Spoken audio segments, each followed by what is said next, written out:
I was recently approached by the company FunWhole, F-O, to review some of their products. And what they ended up sending me was the Wood Cabin Retro House. This particular set has 2,097 pieces, and what's awesome about it is it actually comes with a complete light kit. As you can see, opening it up out of the box, everything is packaged really well. You have a very nice printed instruction manual. You also have the complete lighting kit, and all the parts come in numbered bags. The bags are numbered 1 through 7. This is not made with official Lego parts. I do want to point that out, but the quality of the pieces that they use for assembly, to me, they are very comparable. And for the price, this particular set is $94.67, complete with a lighting kit, guys. I thought that was an absolute amazing deal. If this were a set by Lego, it would easily be every bit of $250 to $300. After opening it, I got busy. I started with bag 1 on page 1, and I started doing the assembly as fast as possible, as you can tell by the speed video that you're watching here. All their plants are, again, comparable to Lego. And I want to point out that that is how the Lego leaf stem pieces come as well. Another thing I would like to point out is when you're doing the stickers, I thought this was a really neat feature. When I first removed the sticker, I honestly thought there was something wrong with it. Here's what I mean. I don't know if you can see it in the video or not, but the actual size of the sticker is larger than the Lego part that you're applying it to. And what I actually discovered after doing this particular one, this was the first sticker I had to apply. What I discovered is that that is actually there as a guide to help you apply it. What you do is you take it, you apply it onto the part that it goes on, and then you peel that excess piece off the top, and then you're only left with the actual sticker on the piece. It really made applying the stickers much easier than it normally would be with most other types of sets. Now let's get back to some more of the speed building. I wonder personally, and I don't know if they do this or not, I've never seen this particular set designed anywhere. When I asked them about it, they didn't say who specifically designed this, but I'm wondering if this is one of those deals where they found somebody, they paid them X amount of money to sell their particular designs to other people. But even if it's not, and it's the company themselves that are designing these, I'm just blown away. The amount of different techniques that they use in this build to accomplish all the different things that they're doing is pretty amazing. The detail of this is absolutely pretty amazing because there's no stone left unturned.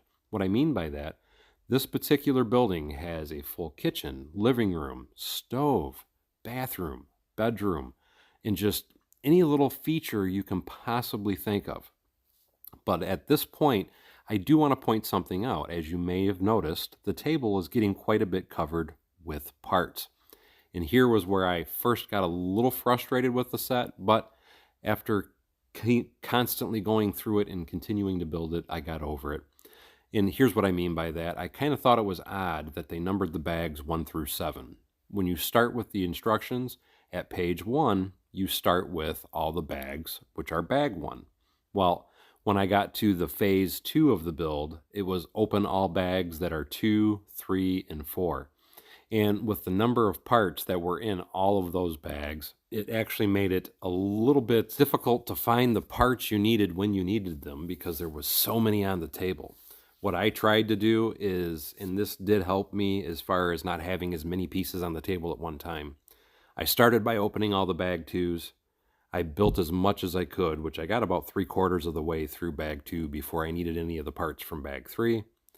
I got maybe halfway through bags 2 and 3, and then that's when I had to open up the bags 4. Something else I do want to point out, the instructions do include all the instructions for the lighting as well. So every time you get to a point that you have to install lighting, you will see right here on the instruction page, they show you what bag you have to open for that particular instruction. So in this particular case, it was bag 2 of 2. And then they show you in the instructions how that you should wrap the wire around the bricks, or if it should go between bricks or under plates, or however the lights are supposed to be installed. So I thought that was extremely helpful because instead of typically when you buy a lighting kit for most different types of sets, you're buying a kit for a set that is already assembled, and they're not showing you instructions on how to install it during assembly. They're showing you how to install it after something's already been assembled. So this actually is kind of a step ahead for a building block company because the lighting comes with it.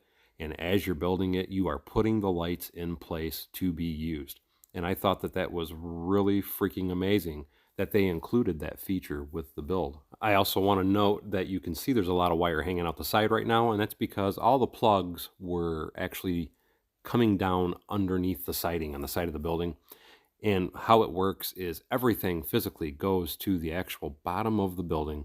And the basement that you see, which is the base for this particular building, is where the battery box goes. So every single light that's inside of this, as you can see, I'm wiring it up right now, goes to the base of the building. You plug them all together, and then that is where your control box is. Another really cool feature that they included with this, and it should be included with any lighting kit you ever buy, is the wireless connectors. I don't know if you can really tell, but in the middle of the front porch, there is a wireless connector.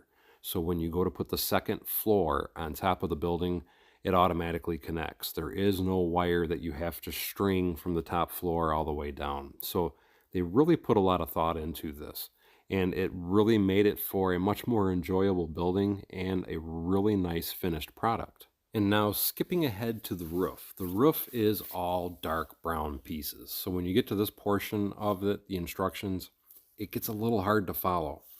And it's hard to follow not because of their fault. It's just because there's so much dark brown. It's really hard to see it in the print of the instruction manuals, which is a problem with Lego as well. So I cannot hold that against this company because the fact that they had such good instructions to me was amazing.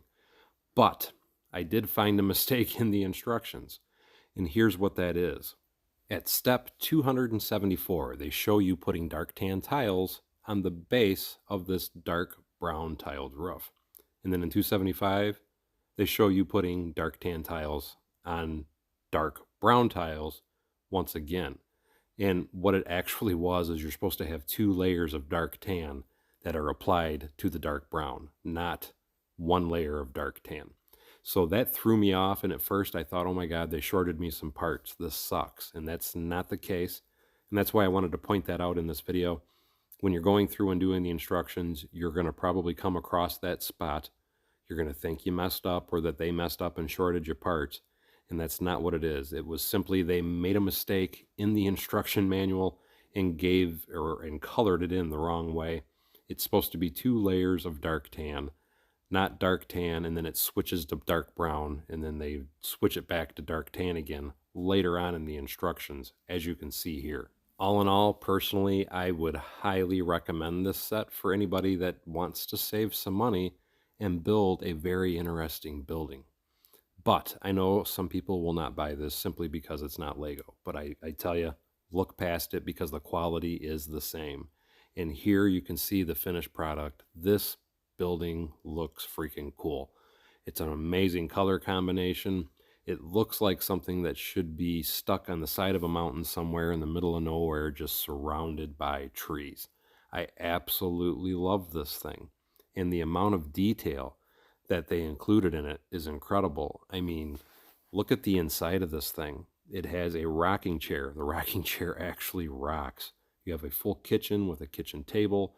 You have the living room with a couch. I mean, there's so much going on with this particular building, plus all the lighting. I mean, you have a wood-burning stove, and you have the little nice warm glow of the fire from the stove in the living room.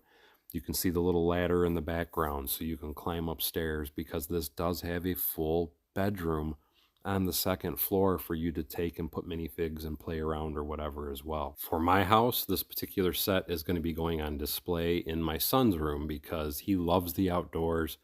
His dream is to own a log cabin in the woods someday, somewhere. And once he saw this, he's like, oh my God, Dad, can I have this? And I was like, sure, yes, let me finish building it, make my promo video, and I'll let you have it. So all in all, is it worth the $94? Absolutely. My son loves it. I thought it was a great build to do. I honestly learned a few new techniques building this thing. And for the price tag, again, of $94, you can't go wrong because this is a really cool display piece. I hope you enjoyed this video, and I hope you enjoyed this review, and we'll see you next time on Bevins Bricks.